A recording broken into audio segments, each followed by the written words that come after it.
बहुत पुरानी बात है। एक गांव में एक बुढ़िया अपनी झोपड़ी में रहती थी। उसके परिवार में और कोई नहीं था।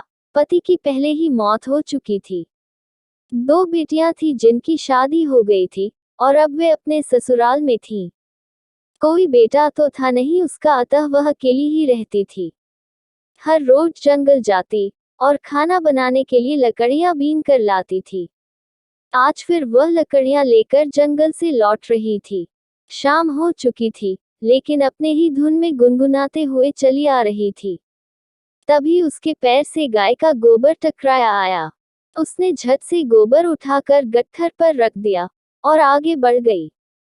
कुछ दूरी ही तय किया था कि बेल के पेड़ के नीचे एक बेल पड़ा नजर आया।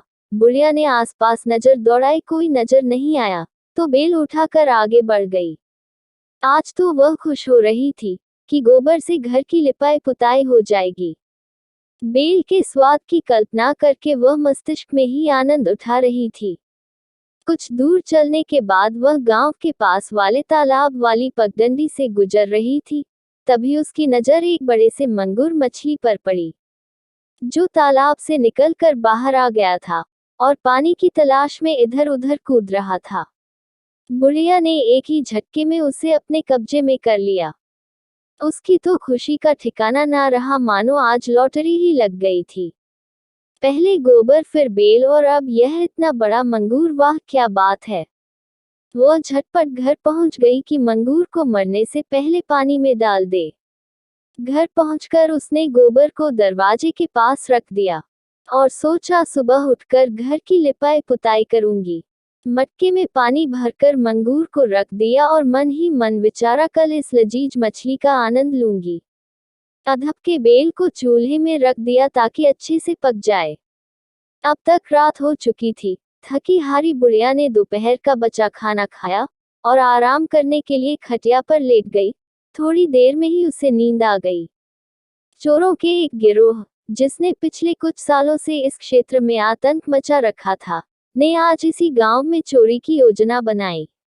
पूरे गांव का जायजा लेने के बाद जब उन्होंने देखा कि गांव में एक घर ऐसा है जिसमें केवल एक बुढ़िया रहती है, तो उन्होंने इसी घर में चोरी का इरादा बनाया, क्योंकि पकड़े जाने का खतरा सबसे कम यही था। चोरों ने दबे पांव बुढ़िया के घर की तरफ रुख किया और धीरे धीरे बढ़ते हुए जैसे ही उन्होंने उसके घर में घुसने की कोशिश की, दरवाजे पर रखा गोबर उनके पैरों में पूरी तरह से सन गया। फिर क्या था, उन्होंने सोचा मटके में रखे पानी से पैर साफ कर लेते हैं। लेकिन जैसे ही उन्होंने मटके में हाथ डाला, उस बड़े से मंगूर ने इतनी जोर से डंक मारा कि चोरों की रूह कांप गई। दर्द से कराहते हुए चोरों ने डंक लगने से निकलते हुए खून पर राख लगाने के लिए जैसे ही चूल्हे के अंदर हाथ डाला, उसमें रखा बेल इतनी जोर से फूटा मानो बम फूट गया हो। चोरों की घबराहट का ठिकाना ना रहा। उनकी बुद्धि ने काम करना बंद कर दिया। उनके हाथ पांव कांपने लगे कि कहीं कोई और नई मुसीबत न आ धमके। बेल फूटने की आवाज सुनकर बुढ़िया ने घर के अंदर झांक कर देखा और चोरों को वहां देखकर जोर जोर से गुहार लगाने लगी। गुहार की आवाज सुनकर गांव वाले लाठी डंडे लेकर दौड़े और चोरों को धर दबोचा। अब बुढ़िया की इज्जत गांव में दोगुनी हो गई, क्योंकि उसने उन चोरों को पकड़वाया था जिन्होंने पिछले कुछ सालों से गांव वालों की नींद हराम कर रखा था। इस घटना को हुए अब काफी वक्त बीत गया है, लेकिन यह बात सोचकर कि किस तरह अनजाने में बने फंदे ने उन चोरों को फांस लिया, वह आज भी मुस्कुरा उठती है।